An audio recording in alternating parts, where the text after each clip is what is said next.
J-GILLZ Sports Show powered by OnStage Plus Television Network. Our next guest is a familiar face to Western New York, Lorenzo Alexander, former Buffalo Bill all standout football player for the Bills. Welcome to Real Deal Sports Show. Yeah, how you guys doing, man? Appreciate you having me. Absolutely. Thanks for joining us. There's a lot to talk about. Obviously, the Buffalo Bills are in a state of purgatory, you could call it. Yeah, a little transition. They want to know, what's your thoughts on the team, and man, what do you think they studied? Do you think they landed on the culture?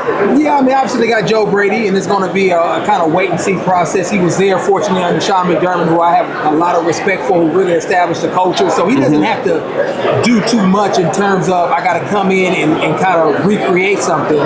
It's really just going to be putting his authentic twist on whatever he liked about Sean, and maybe some things that he felt like could be done a little bit differently, which is okay. And then plus, anytime you got Josh Allen as QB1, you're going to have a shot. You're not in purgatory. He's in transition, add some pieces.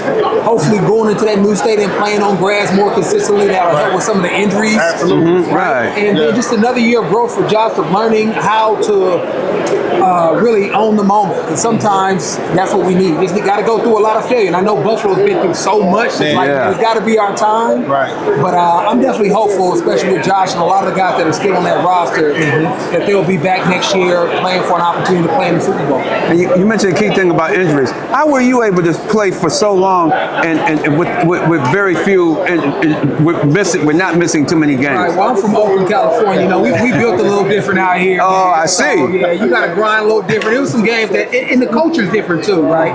And so I'll say, there's some things that I played through that I probably shouldn't have been playing through, but I was undrafted. I had a gritty, upcoming old school mentality. My Uncle Steve, there was some things I did in high school that really built my mindset to do some different things. And so, and that's what the game of football is about sometimes. You got to play through, you got to get gritty, and you got to sometimes put your body on the line because the greater good in the whole. Now, the mindset has changed around that, and that's fine and dandy. I understand player health and safety, but that's how I was able to do it. And then also, I took a significant care of my body, right? As soon as the game was over, I was jumping in the cold tub. I remember that. We always had to wait for you after we had to wait to interview you because you went right to the cold tub. I had to start that. I had to do the massage, the dry needling, being with therapists. That meant showing up to work early, leaving a little later. And that's why at the end of my career, I was still able to play at a high level. And that's also the reason why I left. Because I had to do so much just to feel good and make it through a whole season. Absolutely.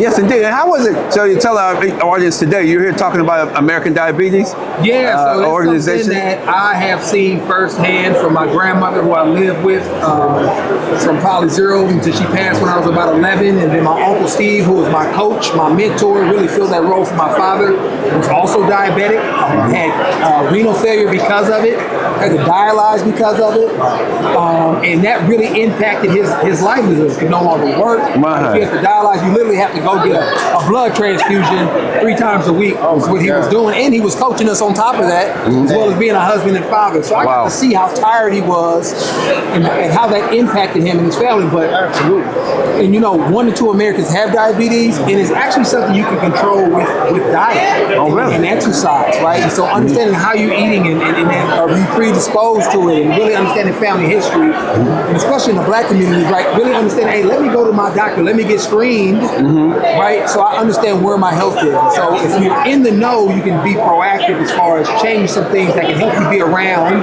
for the ones that you love, your kids, your spouse, your friends, and your family that really depend on you being in that space. Right. And what do you have coming up with the organization? Well, we're doing a campaign, right? You can go to diabetes.org/Lorenzo and join my team and join the fight. It's bringing awareness, raising money, and then also educating yourself if you are diabetic, or maybe you know somebody that's diabetic, and help them start making the right choices in terms of being aware about their health and improving their health. Wow. Lorenzo, talk to me about your faith. What role has your faith? You seem very passionate about this cause, passionate about people. What role has your faith helped you in wanting to do and cater to the community this way?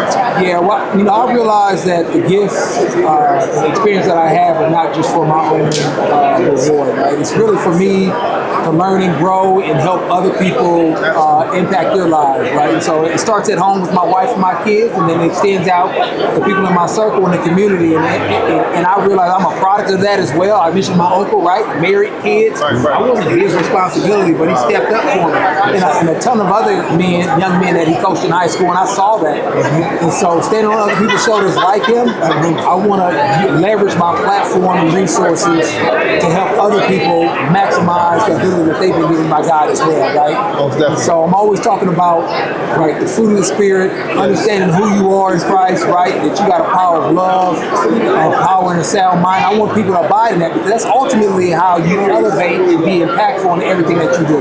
Most definitely, man. Absolutely. God is good, ain't he? All the time, baby. All the time. All the time. All the time, 24/7, exactly. Yeah. And how was it for you? One last question, Dave, because you did something that I thought was so amazing. You played at so many different positions in the NFL, and you had to drop. How much weight did you lose from being a lineman to moving into and then playing to become a really great special teams player? Coming out of Cal Berkeley, I was 315 pounds. Wow. Played D tackle, nose tackle, moving cats, and then just the way the trajectory of my career with being undrafted, I was always kind of pushed to that last person on the totem pole, and I had to figure out how to find value. And so, whether I was playing D tackle, playing guard, being that big XO tight end, to run the ball, playing special teams, and then throughout the course of my career, as I became more involved on special teams, so initially it was like field goal block, field goal protection, and then in the wedge, back in the day we have wedge, and then kickoff return. Then it gravitated towards punt and kickoff coverage, and so I had to lose weight as I did that, so I could sustain a full season. And at one point in time, I was running down at 295 on kickoff. Really? Running through the wedge, right? Right. It was a different game. People don't know about that. No, they don't. How physical it was back then. And then as I moved further and further away from the ball, I continued to lose weight, like 20 pounds in the off season, and it was something I had to do because I wanted to stay in the league. And stayed in. And so altogether, you lost how much weight altogether? Probably like 75. I went from 315. I probably played as light as 235. Wow, that's amazing. So over the course of my career, I wouldn't change it for the world. It is very unique. I never thought I would do something like that, but it's crazy that you mentioned God, how He makes all things for our good. And I have a cool testimony where I can share, and I relate to a lot of different people through that process. They say eyes have not seen, ears have heard. And I guess you was talking about your weight too. You didn't think you was gonna be jumping down that much, right? Right. Well, you know what? Hopefully I can get there too, Lorenzo. You feel me? We appreciate you, man. Thank you for joining the Real Deal Sports Show. Exactly. You're three-time Man of the Year nominee for 3 different teams. That says a lot of what you've been doing in the communities of everywhere you've been, and we really appreciate you in Western New York for all the. I mean, we always saw you out somewhere with the community, taking part within the community as well. Appreciate it. And Pro Bowl MVP, 2-time Pro Bowler as well. Man, you got some good numbers, man. Hey, man. Excellent. We miss you too. We still don't have that spark linebacker since you retired. Got Matt Milano out there, baby. We had a little Shaq Thompson out there, old head banging heads around a little bit. Oh, he had a good season. My legacy lives through Matt Milano, so he out there doing his thing. I got a chance to mentor him a little bit, so it's really cool to see the guys doing right. Obviously, defensively, we want to continue to get better and be able to stop the run. That's really been our Achilles heel. Once we can fix those things, that'll put us in a much better place to close out games and win games. Absolutely. Especially in the playoffs, right? Especially in the playoffs. Gotta close them out. Thank you so much for coming on Real Deal Sports Show, powered by OnStage Plus Television Network. Continue to do the great things that you've been doing. I appreciate that.